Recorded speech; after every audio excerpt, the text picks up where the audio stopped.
अब याद रखने के लिए एक तरीका बता रहा हूँ। एचसीएफ का मतलब क्या होता है, एलसीएम का मतलब क्या होता है।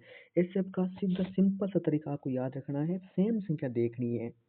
क्या देखनी है आपको, सेम संख्या है, यानी 3 दे रखा है तो तीनों में सेम होना चाहिए। अगर दो लाइनें दे रखी है तो उसमें दोनों में सेम होनी चाहिए, और वो भी घात में कैसे होनी चाहिए आपके सामने, छोटी से छोटी लेनी है, ने की बड़ी से बड़ी। ठीक है, याद रखना आप हमेशा। अब देखो बात आती है एलसीएम के समय, क्या लिखा, सेम घात, इसमें भी सेम लेनी है, परंतु इसमें घात में कैसी लेनी है, बड़ी से बड़ी। इसमें कैसी लेनी है, छोटी से छोटी। इसमें लेनी है बड़ी से बड़ी।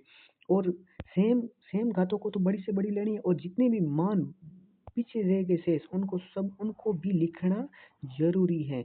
एचसीएफ में तो क्या होता है, जो सेम मान होता है उसको कितनी बार लिखना है, केवल एक बार। कितनी बार है, एक बार। परंतु इसमें सभी मान को लिखना जरूरी है।